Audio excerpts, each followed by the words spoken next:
आप लोग अक्सर जिम में जाते होंगे, जिम में कहते हैं ना कि ओह आउच 50 किलो कैलोरी हमने बर्न की, ठीक है। जैसे कि इन प्राइमरी कंज्यूमर्स को कौन खा रहा है बेटा? Small fishes. और स्मॉल फिशेस के बाद एक बड़ी सी टेरिटरी के मालिक होते हैं जिन्हें कहा जाता है टेरिटरी कंज्यूमर्स। मैं आपको एक शब्द, मुझे एक लाइन बहुत प्यारी लगती है, ऊर्जा की बचत ही ऊर्जा का उत्पादन है। Hello hello hello hello hello hello class 9th ICSE के प्यारे प्यारे बच्चों, क्या आप सभी को मेरी आवाज आ रही है या नहीं? क्लास 9th के सुंदर सुंदर से बच्चों, क्या आप सभी को मेरी आवाज आ रही है या नहीं? तो क्लास 9th के प्यारे प्यारे से बच्चों, सुंदर सुंदर से बच्चों, जब आप सभी को मेरी आवाज आ रही है तो शायद आप मुझे पहचान गए होंगे। मैं कौन हूं? मैं कोई और नहीं, आप सभी का भैया, आप सभी का भाई, आप सभी का प्यारा सा दोस्त आकाश श्रवण। तो हेलो बच्चों, स्वागत है आप सभी का टाइटन के इस प्यारे से class 9th one shot series में, जिसमें आज हम पढ़ेंगे बहुत शानदार हीट एंड एनर्जी से रिलेटेड बहुत प्यारे टॉपिक, जिसमें से हीट जो है ना वो जरूर थ्योरेटिकल है, लेकिन एनर्जी जो है ना वो आपकी जिंदगी से जुड़ा हुआ टॉपिक है। चश्मे लगाकर एंट्री ले लूं यार, थोड़ा सा भौकाल लगता है, और कुछ नहीं, चश्मे लगाकर एंट्री ले लें। 1 घंटे की क्लास करेंगे हम ये, ठीक है। कितनी देर की? 1 घंटे की क्लास करेंगे। और जब ये क्लास 1 घंटे की होगी तो 1 घंटे में हम पूरा चैप्टर कवर करेंगे। देखो बेटा, क्लास 9 वन शॉट है। जो बच्चा रेडियंट का होगा उसे हमने डिटेल में पढ़ाया हुआ है सारी की सारी बातें। आप लोग रेडियंट के काफी बच्चे होंगे, वहां पर एक एक बातें, एक एक सबूत, एक एक गवाह आपको डिटेल के साथ बताए गए हैं। तो ये नहीं, यहाँ पर भी आपको डिटेल के साथ पढ़ाया जाएगा, यहाँ पर आपको डिटेल के साथ बताया जाएगा। तो शुरू करते हैं आज की क्लास लेके प्रभु का नाम। तो चलिए शुरू करते हैं। आज हम सबसे पहले पढ़ेंगे हीट के बारे में, उसके बाद अचानक से वक्त बदल देंगे, जज्बात बदल देंगे, हालात बदल देंगे, और हम पढ़ेंगे उसके बाद एनर्जी के बारे में, ठीक है। पहले तो हम किसके बारे में पढ़ रहे हैं भाइयों और बहनों?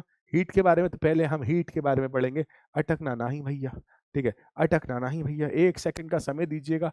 ये भाई साहब बहुत परेशान करते हैं कभी कभी बोर्ड भाई साहब, ठीक है। तो आज हम हीट के बारे में पढ़ेंगे। आज हम क्या क्या टॉपिक्स कवर करने वाले हैं, तो मैं आपको बताऊं कि आज हम कवर करेंगे कुछ बातें हीट की, ठीक है, कुछ बातें हीट की, कुछ बातें टेम्परेचर की, ठीक है, कुछ बातें एनर्जी की, और एनर्जी के सोर्सेस की बातें भी करेंगे।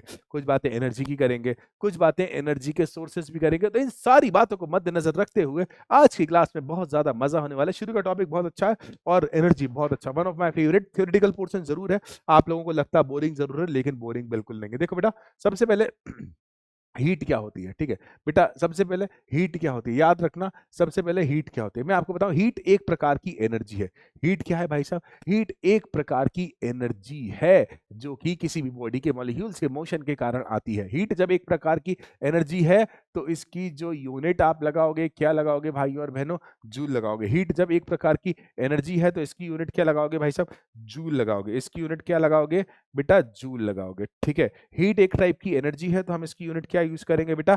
जूल यूज करेंगे, ठीक है। देखो भैया, हीट जो है किसी भी बॉडी की इंटरनल एनर्जी होती है जो कि इसके मॉलिक्यूल्स के मोशन के कारण होती है। बेसिकली हीट जो होती है ना, हीट फ्लो करती है हमेशा हॉट बॉडी से कोल्ड बॉडी की तरफ। उदाहरण के लिए, कभी गलती से आपने किसी गर्म ग्लास को पकड़ लिया होगा तो उस गर्म ग्लास से हीट निकलकर हमारी बॉडी की तरफ जाती है। मैंने बोला ना, गर्म ग्लास और आपकी बॉडी ठंडी है तो हीट ट्रांसफर होती है हॉट बॉडी से कोल्ड बॉडी की तरफ। आपको पता है हीट मेजरेबल है, हीट को मेजर किया जा सकता है, और दुनिया में हर वो चीज जिसे आप मेजर किया जा सकता है उसे जरूरत होती है यूनिट की। तो भैया, हीट जब एक प्रकार की एनर्जी है, मैंने क्लियर शब्द में बोला है कि हीट जब एक प्रकार की एनर्जी है तो एनर्जी के सारे नापतोल, एनर्जी के सारे कॉन्सेप्ट, एनर्जी के सारे मैथमेटिकल कॉन्सेप्ट यहां पर लगा सकते हो। तो जब एनर्जी की यूनिट जूल होती है तो हीट की यूनिट भी क्या होती है? जूल होती है। और एनर्जी की एसआई सॉरी सीजीएस यूनिट जो होती है अर्ग होती है, तो इसकी सीजीएस यूनिट भी क्या होती है? अर्ग।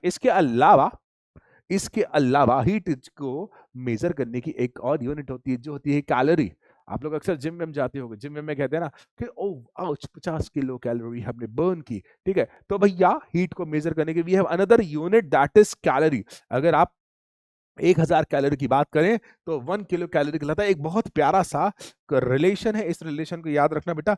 1 calorie is equal to 4.186 joule, जिससे हम 4.2 जूल लिखते हैं, ठीक है। 1 calorie is equal to 4.2 joule. अगर आप 1 जूल की वैल्यू निकालोगे 0.28, इसको आप कन्वर्ट कर सकते हो 1 जूल को 4.2 को 1 से डिवाइड कर आप इसकी वैल्यू निकाल सकते हो, 0.28 के आसपास आती है लगभग। एक बार सॉल्व करके देख लेना, ठीक है। तो हीट एक प्रकार की एनर्जी है जो कि किसी भी बॉडी के मॉलिक्यूल्स के मोशन के कारण आती है, आती है, आती है, ठीक है। आप देखो भैया, इसके बाद बात करते हैं टेम्परेचर। टेम्परेचर किसी भी बॉडी की थर्मल स्टेट है, ठीक है। टेम्परेचर किसी भी बॉडी की थर्मल स्टेट है और यह भी एक क्वांटिटी है, अर्थात इसका भी नापना किया जा सकता है। बेसिकली आपको टेम्परेचर बताता है कि कोई बॉडी कितनी गर्म है या कितनी ठंडी है। टेम्परेचर के होने से आपको एहसास होता है कि कोई बॉडी कितनी गर्म है या कोई भी ठंडी। उदाहरण करिए, मैंने बोल दिया we have water at 100 degree Celsius, तो आपके दिमाग में चित्र बन जाएगा कि भाई साहब उबलता हुआ पानी होगा। और मैंने अगर आपसे बोल दिया we have water at 5 degree Celsius, तो आपके दिमाग में चित्र बन जाएगा ठंडा पानी होगा। तो टेम्परेचर जो होता है ये बताता है डिग्री ऑफ हॉटनेस और कोल्डनेस। और बेसिकली आपको मैंने अभी बताया था ना कि हीट ट्रांसफर होती है हॉट बॉडी से कोल्ड बॉडी की तरफ, अर्थात हाई टेम्परेचर से लो टेम्परेचर की ओर। देखो बेटा, टेम्परेचर को नापने के अलग अलग तरीके होते हैं। जैसे आपने कभी सुना होगा, आज नेपाल का अधिकतम तापमान 50 डिग्री सेल्सियस व न्यूनतम तापमान 30 डिग्री सेल्सियस है। डिग्री सेल्सियस टेम्परेचर को नापने की यूनिट। डॉक्टर साहब के पास गए, तुमको तो 103 डिग्री बुखार है, तो 103 डिग्री फ़ारेनहाइट इसकी यूनिट। और ऐसा ही यूनिट केल्विन होती है ना। टेम्परेचर को मेजर करने की we have different types of unit. Temperature को मेजर करने के लिए हमारे पास डिफरेंट टाइप्स की यूनिट होती है, जिसमें से सबसे ज्यादा उपयोग की जाने वाली है केल्विन, क्योंकि एसआई पद्धति में, एसआई सिस्टम में केल्विन का यूज किया गया है, ठीक है। एसआई सिस्टम में, एसआई पद्धति में किसका यूज किया गया बेटा? केल्विन का। और केल्विन और डिग्री सेल्सियस के अंदर 273 का डिफरेंस है। अगर आप केल्विन में 273 जोड़ देते हो तो वो टेम्परेचर डिग्री फ़ारेनहाइट में आ जाता है। अगर आप केल्विन में 273 जोड़ देते हो तो वो टेम्परेचर डिग्री सेल्सियस में आ जाता है। याद रखना, याद रखना, याद रखना। देखो बेटा, it means by adding 273 to the temperature in degree Celsius we get temperature in Kelvin।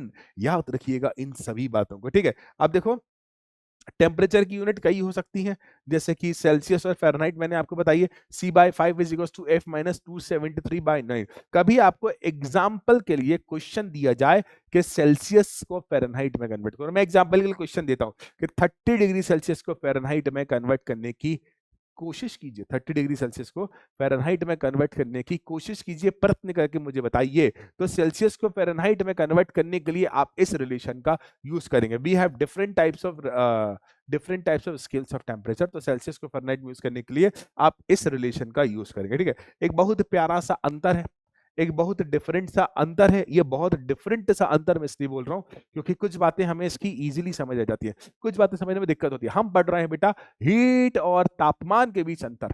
आप लिटरली बिलीव करो, मैं प्योर हिंदी भी पढ़ा सकता हूं, मैं पढ़ाता हूं, मैं प्योर हिंदी भी पढ़ा सकता हूं, मैं पढ़ाता भी हूं। तो हीट क्या है? हीट एक प्रकार की एनर्जी है। हीट क्या है? हीट एक प्रकार की एनर्जी है। हीट क्या है भाई साहब? हीट एक प्रकार की एनर्जी है।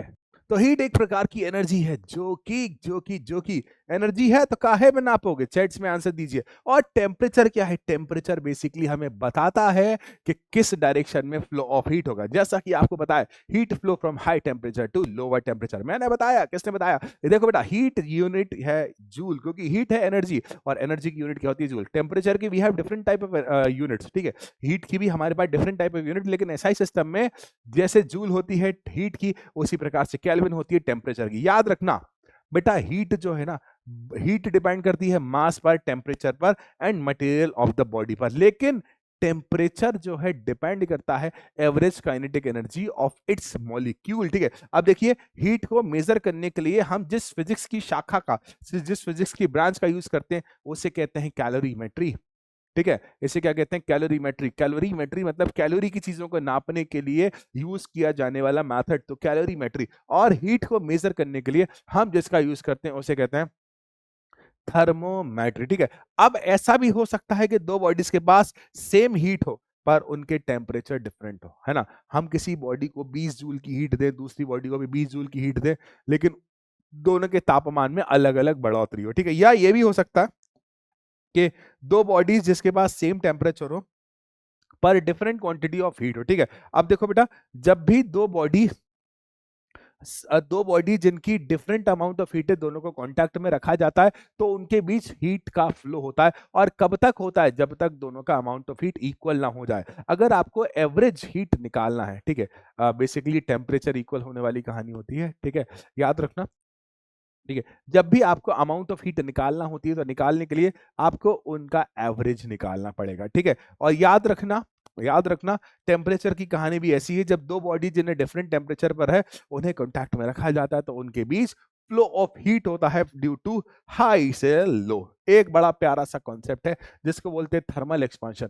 हर चीज ये थोड़ा सा पानी के लिए आप इसको मत कहना, क्योंकि पानी जो है बड़ा ही डिफरेंट टाइप का बिहेवियर दिखाता है। आपने लिखा हुआ ऑलमोस्ट मतलब लगभग सभी सब्सटेंस, सॉलिड, लिक्विड और गैसेस गर्म करने पर अपने वॉल्यूम को बढ़ाते हैं। उदाहरण के लिए, कभी आप लोगों ने, ऐसा मेरे साथ तो अक्सर हुआ है कि पानी गर्म करने रख दिया और पानी गर्म होने के बाद वो पानी इतना गर्म हो जाता है कि वो बर्तन से फिकने लगता है।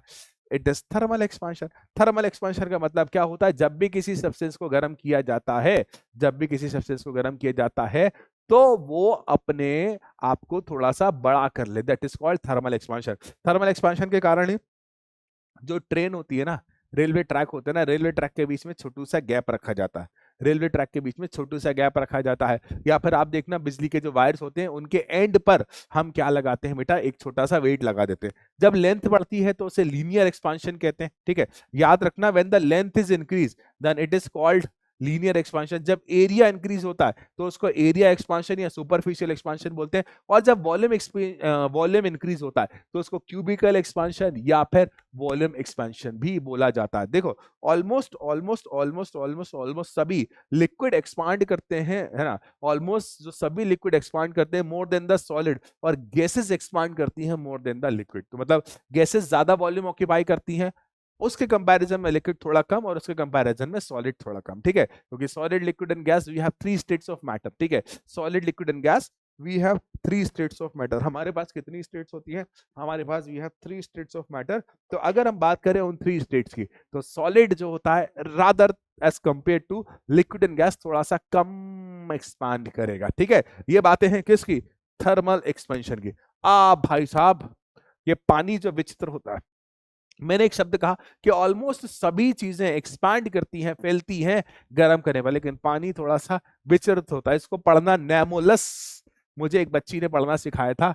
नोमेलोस, नेमोलस, एनामोलस, जो भी है, एनोमालोस, जो भी है, आप लोग प्लीज पढ़ने की कोशिश करिएगा। Anomalous expansion of water. भैया दुनिया की हर चीजें, मैंने कहा ना कि ऑलमोस्ट शब्द का उपयोग क्यों करा था? पानी के कारण।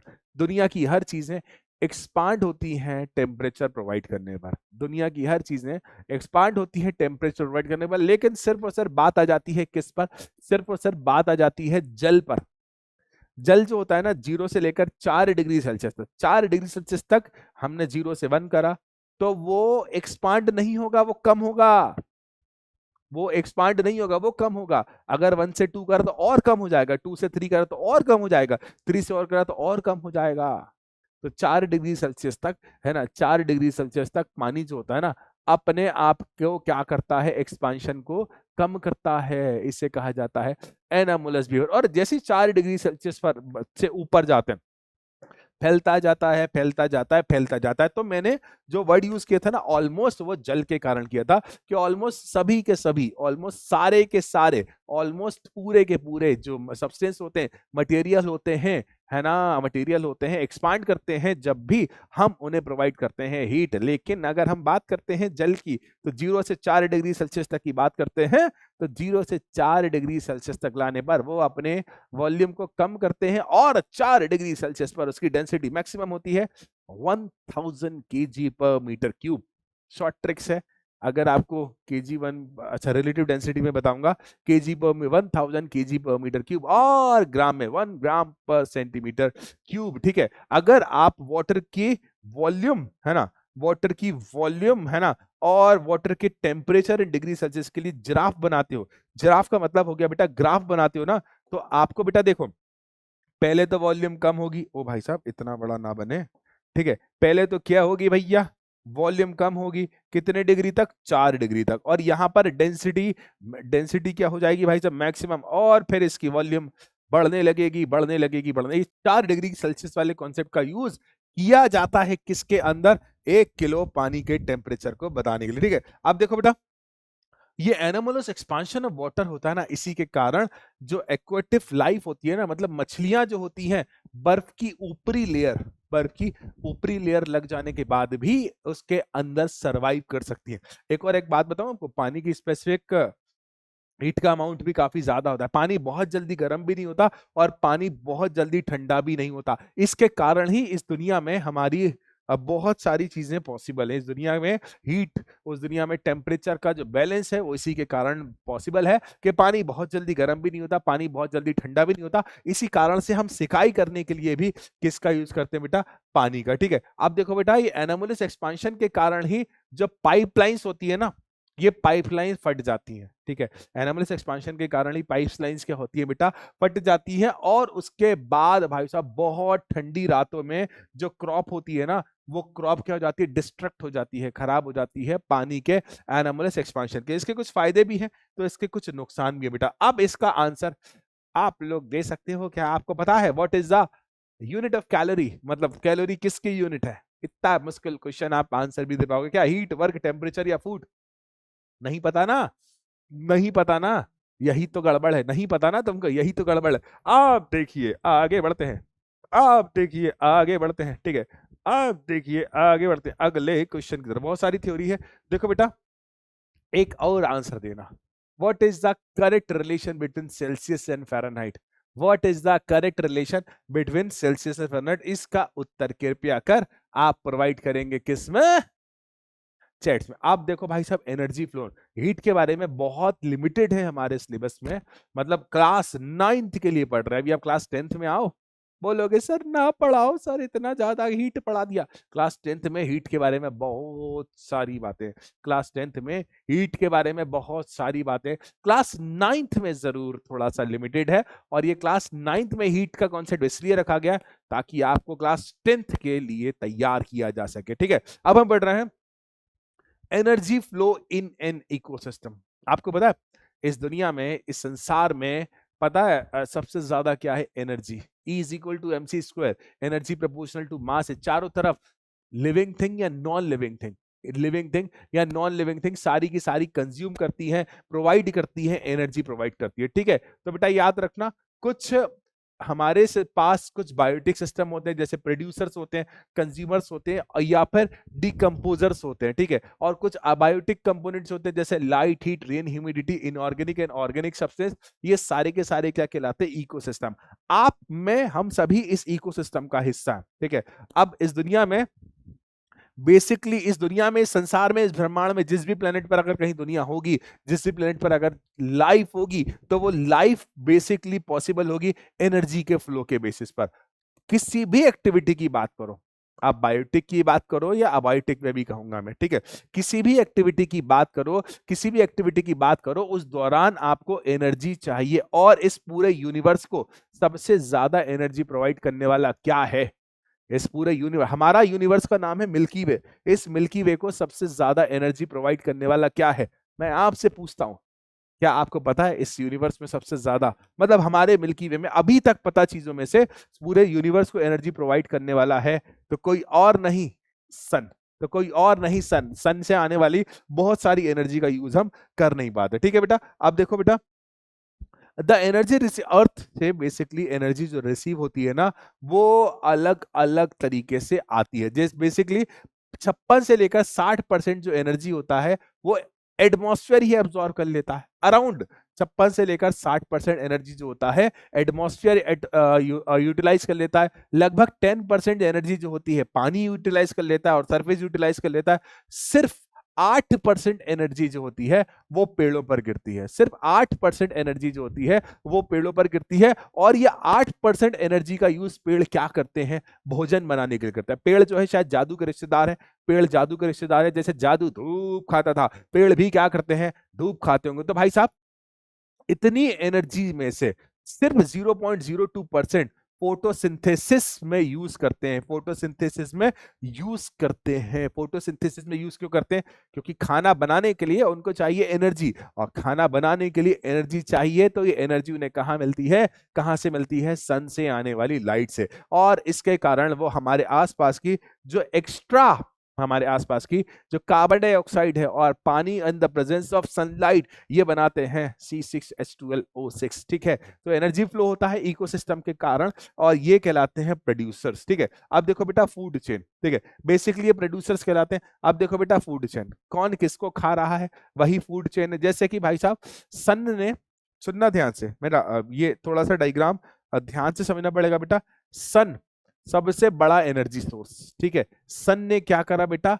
कुछ पेड़ पौधे बना दिए, कुछ ये पेड़ पौधे बना दिए। ठीक है, ये प्रोड्यूसर्स हैं, ये फर्स्ट प्रोड्यूसर है। ये डायरेक्ट सन से एनर्जी ले रहा है, ये डायरेक्ट क्या कर रहा है? सन से एनर्जी ले रहा है। ये प्राइमरी है ना, सॉरी, ये फर्स्ट प्रोड्यूसर है। अब भाई साहब, इन पेड़ पौधों को कौन खा जाते हैं? क्रिल्स, छोटी छोटी इल्लियां होती हैं, जिन्हें हम साधारण शब्दों में इल्लियों से जानते हैं। पेड़ों पर खरपतवार या फिर किसी तरह के कीड़े लग जाते हैं, तो वो क्या करते हैं? इन पेड़ों पर, इन क्रॉप्स को, जो कि सन से डायरेक्ट एनर्जी ऑब्जॉर्व करती हैं। ठीक है, अब इन क्रिल्स को कौन खाता है? छोटी छोटी मछलियां खाती हैं, या छोटे छोटे इंसेक्ट खाते हैं। छोटी छोटी मछलियां खाती हैं या छोटे छोटे इंसेक्ट खाते हैं। और इन सभी को कौन खाता है? Large fishes. इन सभी को कौन खाता है? बड़ी फिशेस। और इन बड़ी फिशेस को कौन खा जाता है? मनुष्य खा जाता है।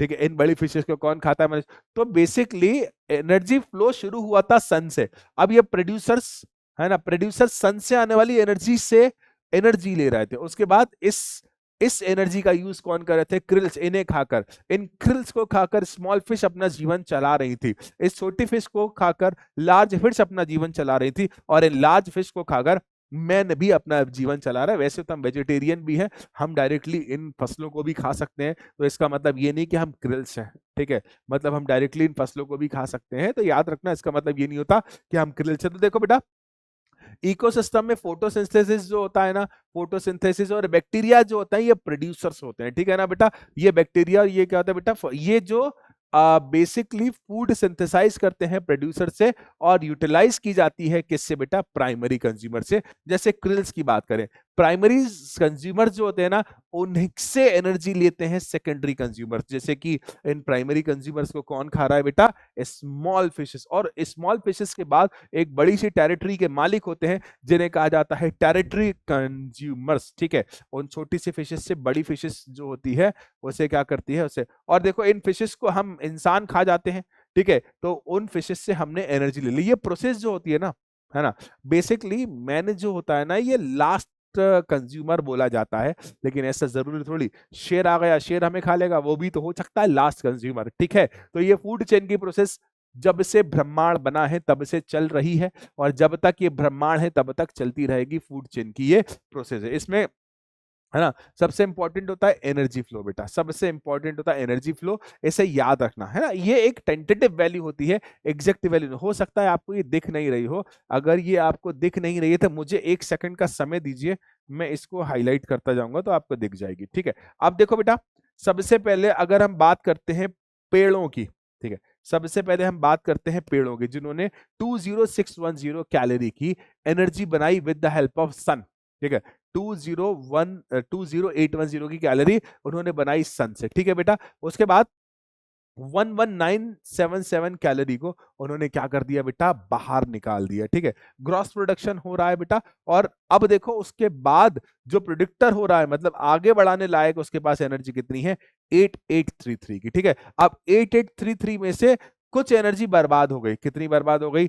5465 की। और प्राइमरी कंज्यूमर्स ने कितनी यूज कर ली? 3388 कैलोरी की। अब अगेन उसमें से 1478 एनर्जी कंज्यूमेबल है, बाकी इसमें से भी 1095 अमाउंट ऑफ एनर्जी डिके हो जाता है। तो सेकेंडरी कंज्यूमर जो होते हैं 383 कैलोरी की एनर्जी कंज्यूम करते हैं। अगेन 67 कैलोरी हमारे पास आती है, और फिर 46 कैलोरी क्या हो जाती है? चली जाती है। और बड़े बड़े जो कंज्यूमर्स होते हैं वो 21 कैलोरी तक कंज्यूम करने की कोशिश करते हैं, और 21 में से बच कितनी जाती है? 6। तो 6 कैलोरी कितनी हो जाती है? खराब जाता है। आप बिलीव करो, 810 में से 6612 तो डिके ही हो जा रहा है, ठीक है। और रेस्पिरेशन मेटाबॉलिज्म जैसी प्रोसेस में 14198 कैलोरी लग जाती है।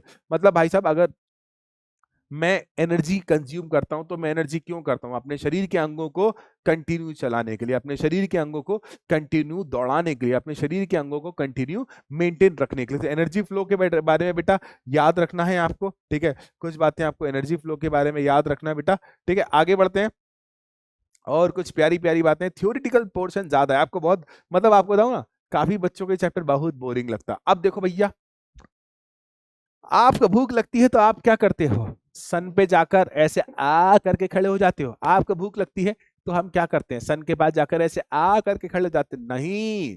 हम भाई साहब सन के पास जाकर ऐसे खड़े नहीं होते। हमारे पास we have different types of sources of energy. हमारे पास अलग अलग प्रकार के सोर्सेज ऑफ एनर्जी होते हैं। तो उन्हीं में से कुछ सोर्सेज ऑफ एनर्जी के बारे में मैं बात करने वाला हूं, ठीक है। अब हम बात कर रहे हैं सोर्सेज ऑफ एनर्जी कहां कहां से मिलती है। बेटा याद रखना, प्राइमरी सोर्स ऑफ एनर्जी तो वही है, सन। प्राइमरी सोर्स ऑफ एनर्जी क्या है बेटा? सन है। तो बेटा देखो, सोर्स ऑफ एनर्जी जो है बेसिकली लॉन्ग टाइम से, देखो, a source of energy should be such that it can provide an adequate amount of usual energy as a steady rate. मतलब एक सोर्स ऑफ एनर्जी ऐसा होना चाहिए कि एक ऐसा अमाउंट ऑफ एनर्जी दे जो कि काफी लंबे टाइम तक एक रेट से दे सके। ऐसा नहीं कि आज ज्यादा दे दिया कल ज्यादा दे दिया, एक रेट से वो देता रहा। दूसरा, भाई साहब, आप जब भी कोई भी सोर्स ऑफ एनर्जी की बात करो तो सेफ, कन्वीनियंट टू यूज और economical and easy to store होना चाहिए। सेफ मतलब सुरक्षित होना चाहिए। सोर्स ऑफ एनर्जी आप लेकर धड़ाम से धमाका हो गया, काम खत्म हो जाएगा, ठीक है। उसके बाद कन्वीनियंट होना चाहिए, आसान होना चाहिए यूज करने के लिए।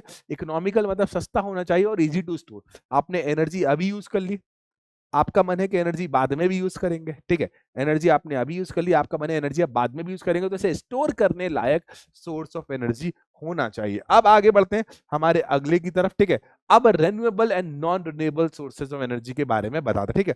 एक बात याद रखना, ऐसे सोर्स जो कंटिन्यूअसली हमें एनर्जी प्रोवाइड कर रहा है, रेन्यूएबल सोर्सेज ऑफ एनर्जी कहलाएंगे। सबसे ज्यादा समय तक एनर्जी प्रोवाइड करने वाला अगर कोई इस दुनिया में है तो वो है सन, है ना। सन जो है भैया, आप एक अनुमानित एज है 5 बिलियन ईयर्स, अनुमानित एज है, अनुमानित एज है कि 5 बिलियन ईयर्स से सन हमें एनर्जी प्रोवाइड कर रहा है ना। तो कब से प्रोवाइड कर रहा है? हमारी तो जनरेशन ही नहीं बनी होगी तब से, ठीक है। और भी हम बात करें सोर्सेज ऑफ एनर्जी की, सन, विंड, हवा, फ्लोइंग वाटर मतलब बहता हुआ पानी, उसके बाद बायोमास एंड बायोफ्यूल्स, उसके बाद टाइड्स, टाइड्स है ना, ओशियंस है ना, geothermal spots and nuclear fuel. ये बहुत इंपॉर्टेंट टॉपिक्स हैं।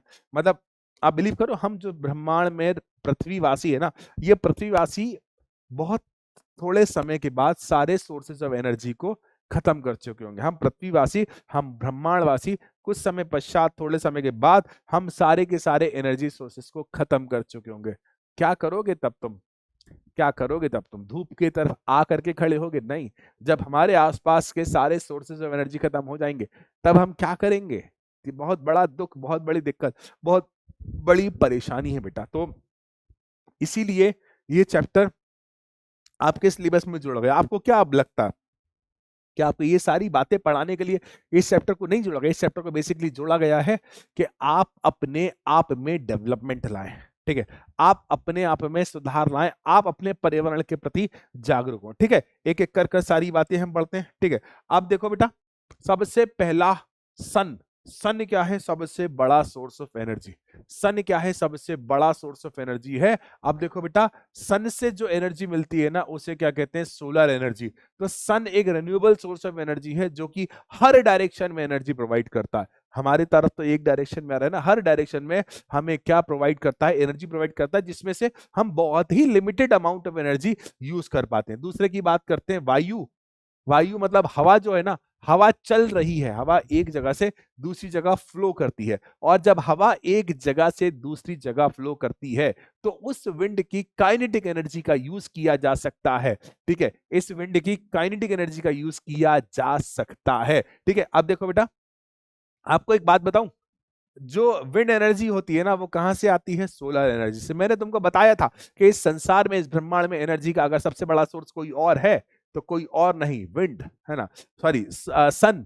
सन से टेम्परेचर डिफरेंस हुआ, सन से टेम्परेचर में अंतर हुआ, और जब सन से टेम्परेचर में अंतर हुआ, एक जगह से दूसरी जगह तक हीट चेंज हुई, तो हीट चेंज के कारण हवा फ्लो हुई। ठीक है, हवा फ्लो हुई तो टेम्परेचर डिफरेंस के कारण ही भाई साहब हवा चलती है। तो कहीं ना कहीं amount of solar energy he consume हो रहा है। अनइक्वल हीटिंग होती है डिफरेंट एरिया में अर्थ का रोटेशन भी हवा चलने के लिए कहीं ना कहीं जिम्मेदार होता है। Local convection current, we have different wind cycle, मतलब अलग अलग एरिया में अलग अलग विंड साइकिल होता है। कहीं पर तूफानी हवाएं चलती हैं, कहीं पर हवा ही नहीं चलती। हवा तो मतलब चलती है, कहीं धीमी हवा में चलती है। ठीक है, तो basically it totally depends on different different condition. ठीक है, अब देखो बेटा, फ्लोइंग वाटर, बहता हुआ पानी बहुत अच्छा सोर्स है काइनेटिक एनर्जी का। आपने बचपन में सुना होगा, है ना, कि झरने से पानी गिरा और झरने से गिरने वाला पानी टरबाइन ने घुमाया, है ना, टरबाइन घूमी, और जब टरबाइन घूमी तो काइनेटिक एनर्जी को हमने मैकेनिकल एनर्जी में कन्वर्ट करा, और मैकेनिकल एनर्जी को इलेक्ट्रिकल एनर्जी में कन्वर्ट करा। तो बेसिकली काइनेटिक एनर्जी जो होती है ना, काइनेटिक एनर्जी जो होती है ना, हाइड्रो वाटर में वो होती है। हाइड्रो वाटर बेसिकली बहता हुआ पानी। और एक और बात बताऊं, यह हाइड्रो एनर्जी जो होती है ना, ये भी कहां से आ रही है? सन से। ठीक है, ये भी कहां से आ रही है? सन से। अगेन, वाटर साइकिल के लिए कौन जिम्मेदार है? सन। भैया, बहुत ज्यादा गर्मी हो रही है, समुद्र का पानी भाप बनेगा, भाप बनेगा, टेम्परेचर डिफरेंस के कारण वो बादल चलते चलते कहीं जाएंगे, वहां पर बारिश कराएंगे और बादल खत्म हो जाएंगे, है ना। अब वो पानी ऊपर गया, बहता बहता वापस समुद्र में आ जाएगा, फिर से वो भाप बनेगा गर्मी के कारण, और जब भाप बनेगा टेम्परेचर डिफरेंस के कारण बादल चलते चलते जाएंगे, वहां बारिश कराएंगे, गड़ गड़ गड़ गड़ बारिश कराने के बाद वो पानी बहता बहता वापस आ जाएगा जहां उसे समुद्र में आना था। तो ये प्रोसेस के पीछे भी कौन जिम्मेदार है? इस प्रोसेस के पीछे भी जिम्मेदार है सन। बायोमास बहुत इंपॉर्टेंट टॉपिक है भैया। हमारे आसपास बहुत सारे वेस्ट होते हैं और डेड पार्ट्स होते हैं, जैसे कि किसी पेड़ की बात करो, किसी पौधे की बात करो, या फिर किसी एनिमल की डेड बॉडी की बात करो। ह्यूमन बॉडी भी इसका कॉज हो सकती है। तो इनसे जो एनर्जी बनती है, इसे बोलते हैं बायो एनर्जी। ठीक है, अब देखो बेटा, इनके पास कार्बन कंपाउंड होते हैं और इनके पास जो केमिकल एनर्जी स्टोर होती है, इन्हें बोला जाता है बायोमास। ठीक है, एक और बात बताऊं, है ना, बायोमास भी कहीं ना कहीं सोलर एनर्जी से इन्फ्लुएंस है। बायोमास भी कहीं ना कहीं सोलर एनर्जी से इन्फ्लुएंस है। जैसे बायोमास, जैसे लकड़ी, है ना, कैटल डंक, मतलब गाय का गोबर ऐसे बोल सकते हैं, क्रॉप रेसिड्यू जो हम खेती बाड़ी में एक्स्ट्रा चीजें निकालते हैं, एग्रीकल्चर वेस्टेज जो होते हैं, ये सारे के सारे फ्यूल की तरह यूज किए जाते हैं हीट एनर्जी प्रोवाइड करने के लिए। ठीक है, अब देखो बेटा, टाइड्स। टाइड्स आपने सुना होगा जिंदगी में। टाइड्स मतलब पानी का समुद्र के लेवल से ऊपर आ जाना, ये समुद्र के लेवल से नीचे आना। पानी का बहाव जो होता है ना, वो किसके कारण होता है? टाइड्स के कारण। और आपको बताऊं इसके पीछे भी कहीं ना कहीं ग्रेविटी जिम्मेदार है। ठीक है, अब देखो, जब पानी का लेवल बढ़ जाता है तो उन्हें हाई टाइड बोलते हैं, है ना, और पानी का लेवल कम हो जाता है तो उसे लो टाइड बोलते हैं।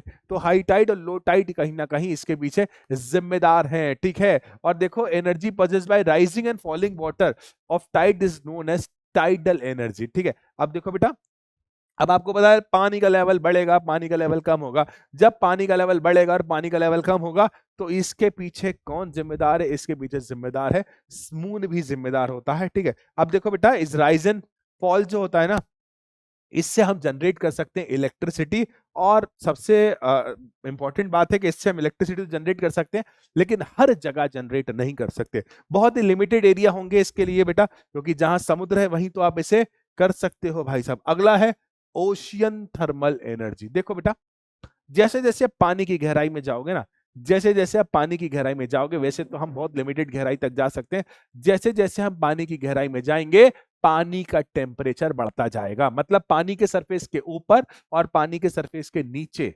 टेम्परेचर में डिफरेंस होता है, और इससे जो एनर्जी बनाई जाती है ना बेटा, उसे कहा जाता है ओशियन थर्मल एनर्जी। ठीक है, ओशियन थर्मल एनर्जी के लिए बहुत बड़े बड़े पावर प्लांट लगाए जाते हैं। देखिए, वाटर का ऊपरी सरफेस हीट एब्जॉर्ब कर कर कहां पहुंच जाता है? निचले सरफेस पर, है ना, और निचले सरफेस का पानी ऊपर आ जाता है। यह प्रोसेस चलती है। ठीक है, अब देखो, डिफरेंस हो जाता है टेम्परेचर के सरफेस पर अराउंड 20 डिग्री सेल्सियस के आसपास, और भी ज्यादा हो सकता है, 20 डिग्री सेल्सियस के आसपास का डिफरेंस हो सकता है। और बेटा देखो, तो इस टेम्परेचर डिफरेंस के कारण जो एनर्जी मिलती है उसे ओशियन थर्मल एनर्जी कहते हैं। और इस ओशियन थर्मल एनर्जी को कन्वर्ट करने के लिए हम ocean thermal energy conversion power plant लगाते हैं। और इसके पीछे भी कौन जिम्मेदार है? सूर्य, सूर्य, सूर्य। ठीक है, सूर्य। अब देखो बेटा, सी की वेव एनर्जी, आपको पता है ना, समुद्र का पानी तेजी में चलता है।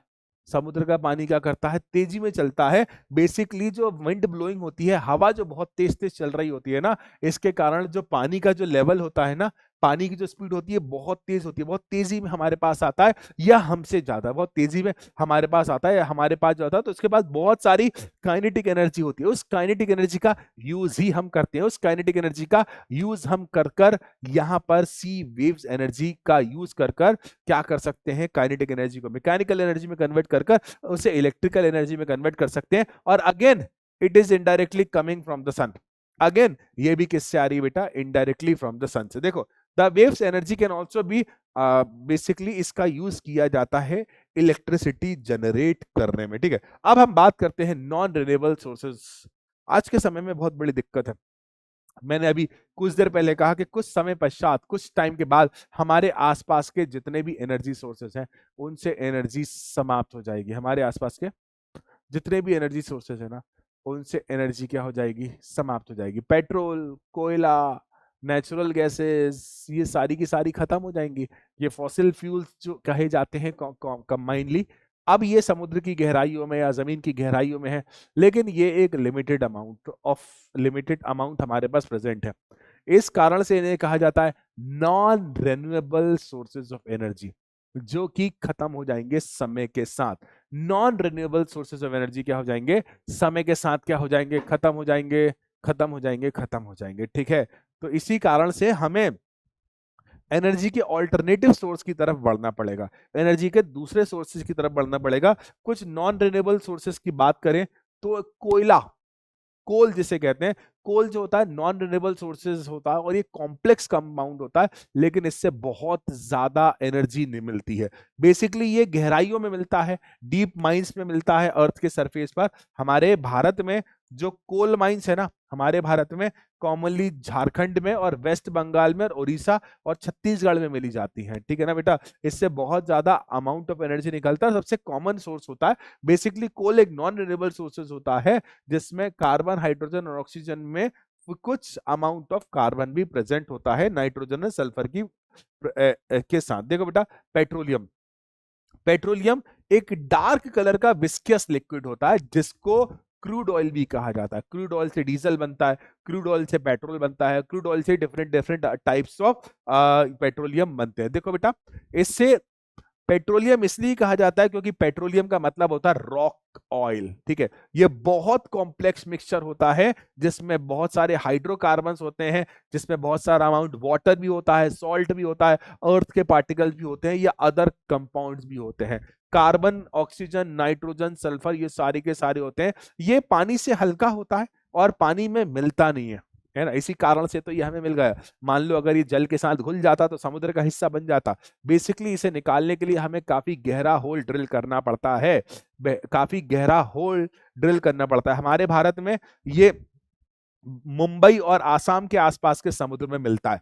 हमारे भारत में काफी रिजर्वायर हैं जो मुंबई और आसाम के आसपास के क्षेत्रों में मिलता है। भारत तो विदेशों से भी एक्सपोर्ट करता है ये। ठीक है, अब यहाँ पर रिन्यूएबल सोर्सेज और नॉन रिन्यूएबल सोर्सेज की बात करें, यहां पर अगर हम बात करें रिन्यूएबल सोर्सेज की, तो रिन्यूएबल सोर्सेज वो है जो काफी लंबे टाइम से हमें कंटिन्यूअसली एनर्जी प्रोवाइड कर रहे हैं। एंड नॉन रिन्यूएबल सोर्स है, ये भी हमें काफी लंबे टाइम से एनर्जी प्रोवाइड कर रहे हैं, पर इनका लाइफ टाइम लिमिटेड होता है, ये खत्म हो जाएंगे। ठीक है, कभी ना कभी खत्म हो जाएंगे। रिन्यूएबल सोर्सेज जो होते हैं नॉन कन्वेंशनल सोर्सेज होते हैं, और रिन्यूएबल सोर्सेज जो होते हैं वो कन्वेंशनल सोर्सेज होते हैं। मैंने उल्टा पढ़ रहा हूँ, नहीं सही पढ़ रहा हूँ। ठीक है, बेसिकली ये नेचुरल होते हैं और ये खत्म नहीं होंगे। और नॉन रिन्यूएबल सोर्सेज होते हैं जो भाई साहब नेचुरल तो होते हैं लेकिन समय के साथ खत्म हो जाएंगे। देखो, रिन्यूएबल सोर्सेज की अगर हम बात करें तो इन्हें जनरेट नहीं किया जा सकता। जैसे सन को थोड़ी बना सकते हो, हवा को थोड़ी बना सकते हो, बहते पानी को थोड़ी बना सकते हो, हाइड्रो, बायोमास, इन सबको थोड़ी बना सकते हो। लेकिन नॉन रिन्यूएबल सोर्सेज की बात करें तो इन्हें रीजनरेट किया जा सकता है।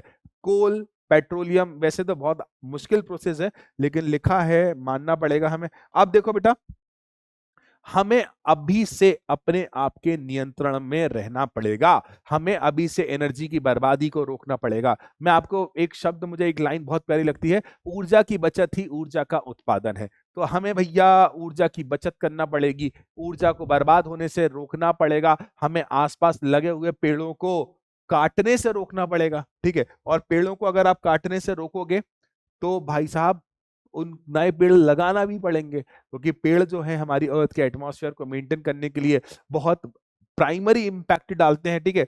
बहुत सारे एफर्ट्स लगाना पड़ेंगे, बहुत सारे एफर्ट्स लगाना पड़ेंगे। आप एक पेड़ लगाकर छोड़ दोगे, किसी भी कारण से वो खराब हो सकता है, उस पेड़ को संभालिए, उस पेड़ को ध्यान रखिए। उसके अलावा बेसिकली जो है ना, एनर्जी का यूज है ना, अर्बन एरिया में ज्यादा है as compare to rural area, ठीक है। अर्बन एरिया मतलब शहरी क्षेत्रों में ज्यादा यूज होता है, रूरल एरिया में जो होता है ना, नॉन रिन्यूएबल सोर्सेज इजीली मिलते हैं, है ना। और biogas, wind energy, hydro energy, इन सभी का यूज वहां पर किया जाता है, ठीक है। और भी कुछ प्यारी प्यारी techniques, such techniques should be developed by which in near future we may make use of renewable sources of, मतलब हमें ट्रेडिशनल सोर्सेज से हटकर नए सोर्स की तरफ जाना पड़ेगा। जैसे हमें सोलर एनर्जी का यूज बढ़ाना पड़ेगा, हमें विंड एनर्जी का यूज बढ़ाना पड़ेगा, हमें हाइड्रो एनर्जी का यूज बढ़ाना पड़ेगा, हमें बायो एनर्जी का, ओशियन एनर्जी का, इन सभी का यूज बढ़ाना पड़ेगा, क्योंकि हमारी पृथ्वी है। अगर हमारी पृथ्वी की रक्षा हम नहीं करेंगे तो कौन करेगा बेटा, ठीक है। इसके अलावा डिफरेंट डिफरेंट टाइप के एफर्ट्स आपको करना पड़ेंगे, ठीक है। अब देखो, एक टाइप ऑफ एनर्जी होता है न्यूक्लियर एनर्जी, बहुत ज्यादा amount of energy nuclear energy बना सकता है, बहुत ज्यादा amount of energy nuclear energy बना सकता है। तो हमें न्यूक्लियर एनर्जी से कंट्रोल्ड न्यूक्लियर फ्यूजन रिएक्शंस के बारे में पढ़ना पड़ेगा, ठीक है। अब देखो बेटा, इलेक्ट्रिसिटी कैसे जनरेट होती है। इलेक्ट्रिसिटी जनरेट करने के लिए we have different type of device, जिसमें से एक है सोलर सेल, ठीक है। सोलर सेल में बेटा बेसिकली एक लेयर लगी होती है, जब भी सनलाइट फॉल होती है ना, तो सनलाइट जो फॉल होती है ना बेटा, तो ये कन्वर्ट होती है बेटा इलेक्ट्रिक में, कन्वर्ट होती है बेटा इलेक्ट्रिक में। लेकिन बहुत ही कम सनलाइट हमारे पास आती है, 0 से 6% जो सोलर एनर्जी होती है हमारे पास आती है। तो इसके कारण ये काफी महंगा पड़ जाता है, ठीक है ना बेटा। सोलर पैनल जो होता है, जिसको हम प्रोवाइड करते हैं डायरेक्ट सनलाइट, और सनलाइट जो होता है ना, जब सोलर पैनल पर इंसिडेंट होती है तो इसमें कुछ रिएक्शंस होती हैं, सेमीकंडक्टर का यूज किया जाता है, सनलाइट इसमें इंसिडेंट होती है, तो इसके अंदर जो सेमीकंडक्टर डिवाइसेस लगी होती हैं, वो सेमीकंडक्टर डिवाइसेस क्या करती है, इलेक्ट्रिसिटी फ्लो करती हैं, ठीक है। और इलेक्ट्रिसिटी फ्लो करने के बाद हम इलेक्ट्रिक मोटर में, वाटर पंप में, जहां या जहां जैसे यूज करना वहां पर हम इसका यूज कर सकते हैं। बेसिकली ये दिन के टाइम तो बहुत ज्यादा इंपैक्टफुल है, लेकिन रात के टाइम जो होता है ना, ये इलेक्ट्रिसिटी जनरेट नहीं कर सकता, इस कारण से हमें क्या लगाना पड़ता है, स्टोरेज बैटरी लगाना पड़ता है, ठीक है। और स्टोरेज बैटरी जो होती है, दिन के टाइम बैटरी को चार्ज हो जाता है, और रात के टाइम ये बैटरी चार्ज होने के बाद उसकी सप्लाई करती है, ठीक है बेटा। बेसिकली हम सैटेलाइट्स में अक्सर इसका यूज करते हैं। देखिए, सोलर पैनल यूज करने के क्या क्या फायदे हैं। बहुत ज्यादा मेंटेनेंस नहीं चाहिए, काफी लंबे टाइम तक चलता है, ऑलमोस्ट इसकी कॉस्टिंग है ना नील आती है बेटा। एक बार सूटेबल होते हैं, रिमोट हो जाते हैं, मतलब एक जगह से दूसरी जगह ले जाने में बहुत ज्यादा आसान भी होता है, और इलेक्ट्रिक लाइंस में इजीली मिक्स भी कर सकते हो, बहुत ज्यादा प्रॉब्लम भी नहीं होती है, लेट भी नहीं करते हैं, ये किसी प्रकार का प्रदूषण नहीं बनाते। सबसे इंपॉर्टेंट बात तो यही है ना, कि ये किसी प्रकार का प्रदूषण नहीं बनाते, सबसे इंपॉर्टेंट तो यही है, ठीक है। अब देखो डिसएडवांटेज, भाई साहब इसको मेंटेन करना बहुत मुश्किल है, लेकिन इसको लगवाना बहुत महंगा है। मेंटेन करना बहुत आसान है, लेकिन इसको लगवाना बहुत महंगा है, लाखों पे बात जाती है, ठीक है। अब देखो, बेसिकली इसकी जो एफिशिएंसी होती है ना सोलर एनर्जी की, इसकी जो एफिशिएंसी होती है, मतलब जो इससे इलेक्ट्रिकल एनर्जी मिलेगी, उसकी एफिशिएंसी काफी कम मिलेगी। सोलर एनर्जी जो होती है डीसी इलेक्ट्रिसिटी जनरेट करती है, जो कि हम डायरेक्टली कुछ हाउस होल्ड पर्पज में यूज नहीं कर पाते। सोलर एनर्जी डीसी यूज करती है, जो कि हम डायरेक्टली कुछ हाउस होल्ड में यूज नहीं कर पाते। आगे बढ़ते हैं बेटा, हम विंड एनर्जी का यूज करते हैं बेटा कॉमनली विंड मिल से कन्वर्ट करने के लिए, है ना। अगर आप ध्यान से देख पा रहे हो, तो ये हवा चल रही है, हवा इस ब्लेड को घुमा रही है, ठीक है। और जब हवा इस ब्लेड को घुमा रही है, तो we are getting mechanical energy, और मैकेनिकल एनर्जी इस आर्मेचर को मैग्नेट के बीच में रोटेट कर रहा है।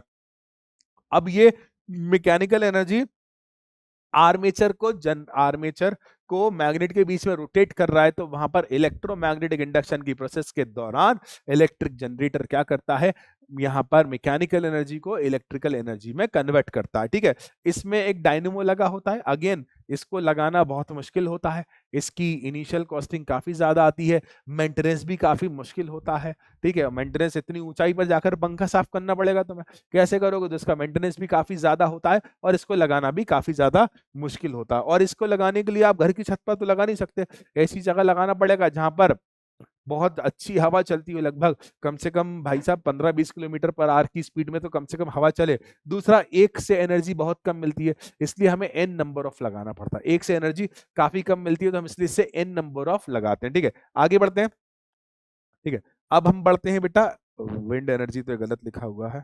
ठीक है, अब पढ़ रहे हैं बेटा न्यूक्लियर एनर्जी। ये विंड एनर्जी गलत लिखा हुआ है, इसको न्यूक्लियर एनर्जी अज्यूम कर रहा है। बेटा देखो, मैंने कुछ देर पहले कहा कि अगर आप कंट्रोल्ड चेन रिएक्शन कर लोगे, ठीक है, अगर आपने कंट्रोल्ड चेन रिएक्शन कर ली, तो कंट्रोल चेन रिएक्शन से मतलब कंट्रोल चेन रिएक्शन से जो एनर्जी बनेगी, थर्मल एनर्जी, ठीक है, बहुत अच्छी बन सकती हो। थर्मल एनर्जी से आप इजीली मैकेनिकल में कन्वर्ट कर सकते हो और मैकेनिकल को इलेक्ट्रिकल में कन्वर्ट कर सकते हो। लेकिन कंट्रोल्ड रिएक्शन करने के लिए हमें न्यूक्लियर एनर्जी पर कंट्रोल करना आना चाहिए, जो कि बहुत मुश्किल है। ठीक है, मतलब आप बिलीव करो, एक छोटा सा अमाउंट ऑफ यूरेनियम जो होता है ना, इस संसार की कई हजार साल की एनर्जी की दिक्कत को खत्म कर सकता है। एक छोटा सा अमाउंट ऑफ यूरेनियम है ना, इस पूरे संसार, इस पूरे ब्रह्मांड की पूरी एनर्जी की दिक्कत को सदैव के लिए खत्म कर सकता है, सदैव के लिए खत्म कर सकता है। लेकिन उस छोटे से अमाउंट ऑफ एनर्जी को लाओगे कहां से, मतलब उसको ले भी आए तो उसे कंट्रोल करना बहुत मुश्किल होता है। तो फिर भी हमने यहाँ पर एक कोशिश करी है इंसानों ने,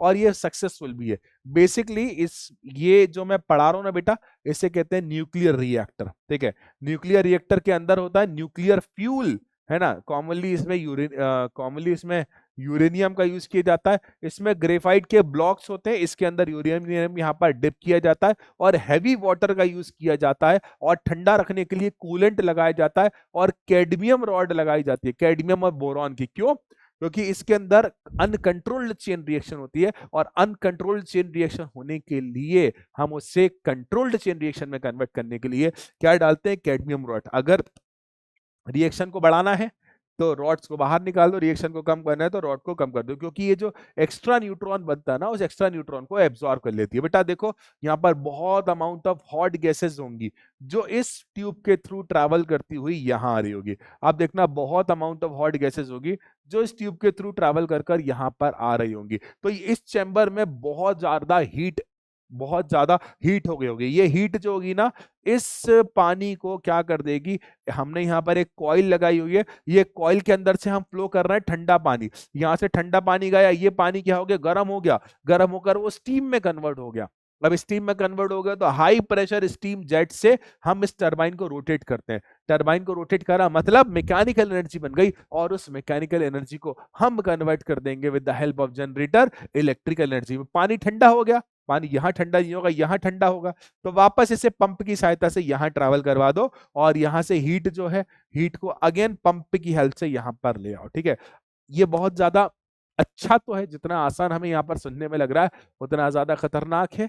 इसको कंट्रोल्ड रिएक्शन में लाने के लिए बहुत मुश्किल हो जाती है, इससे बहुत ज्यादा रेडिएशन निकलता है। बहुत ज्यादा रेडिएशन निकलने के कारण आसपास के जो वर्कर्स होते हैं उनके लिए काफी ज्यादा खतरनाक हो जाता है, काफी ज्यादा खतरनाक हो जाता है। देखो बेटा, हमारे पास बहुत limited amount of nuclear fuel present है ना, एक बहुत limited amount of nuclear fuel present है, लेकिन ये न्यूक्लियर फ्यूल एक बहुत बड़ा अमाउंट ऑफ एनर्जी बना सकता है, बहुत बड़ा अमाउंट ऑफ। अब देखो बेटा, बेसिकली अगर आप किसी भी न्यूक्लियर पावर प्लांट पर न्यूक्लियर फ्यूल को एक बार लोड कर देते हो, ठीक है, एक बार लोड कर देते हो, तो ये एनर्जी काफी लंबे पीरियड तक चलाता रहेगा। मतलब ये जो एनर्जी है काफी लंबे पीरियड तक बनाता रहेगा। ठीक है, अब देखो इसकी एक लिमिट होती है। बेसिकली ये एक क्लीन सोर्स नहीं है, इससे बहुत ज्यादा अमाउंट ऑफ रेडिएशन निकलेगा, और जब ये अमाउंट ऑफ रेडिएशन निकलेगा, ये हाईली पेनिट्रेटिंग रेज होती हैं, जो कि अगर हमारे कांटेक्ट में डायरेक्टली आती हैं तो हमें बहुत ज्यादा लॉस कर सकती हैं। और इससे जो न्यूक्लियर वेस्टेज निकलेगा उसको वेस्ट को कैसे कवर करोगे, उस वेस्ट को कहाँ ले जाओगे, है ना। तो उस वेस्ट को कैसे डिस्पोज करोगे, उस वेस्ट को कैसे खत्म करोगे, तो ये काफी ज्यादा खतरनाक हो जाता है, काफी ज्यादा खतरनाक हो जाता है और उसको high degree of environment pollution में काउंट किया जाता है। ठीक है, एक क्वेश्चन का आंसर देना, इस क्वेश्चन का आंसर मुझे चैट्स में चाहिए। ठीक है, तो बेटा इतना ही था इस चैप्टर में, है ना, इतना ही था इस चैप्टर में। ठीक है, इतना ही था इस चैप्टर में। ठीक है, इतना ही था इस चैप्टर में। लेकिन बेटा हमें इसके बारे में और भी चीजें हमारे पास पढ़ने के लिए हैं, जैसे कि फ्यूचर प्रेडिक्शंस हैं, आने वाले समय में एनर्जी खत्म हो जाएगी, तो इस बात को मद्देनजर रखते हुए सरकार जो है काफी बातों को पॉइंट कर, मैंने इस चैप्टर के कुछ ही पार्ट को पढ़ाया है क्योंकि मैं आधा पार्ट चाहता हूं कि आप खुद मतलब एक बार जागरूकता के साथ पढ़े। मैं आपको उसके बारे में बताता हूँ। हमें पता है कि आने वाले समय में एनर्जी खत्म हो जाएगी, हमारे एनर्जी के कुछ सोर्सेस अपने आप को खत्म कर लेंगे, और जब वो एनर्जी के सोर्सेज अपने आप को खत्म कर लेंगे तब हम क्या करेंगे, इसलिए हमें ऑप्शनल सोर्सेज ढूंढना चाहिए। ठीक है, इसके लिए गवर्नमेंट ने डिफरेंट डिफरेंट टाइप की स्कीम्स चलाई हुई है, मतलब सिर्फ हमारी भारत की गवर्नमेंट नहीं, पूरे विश्व की गवर्नमेंट चाहती है कि प्रकृति का संहार होने से रोका जाए, प्रकृति को बचाया जाए।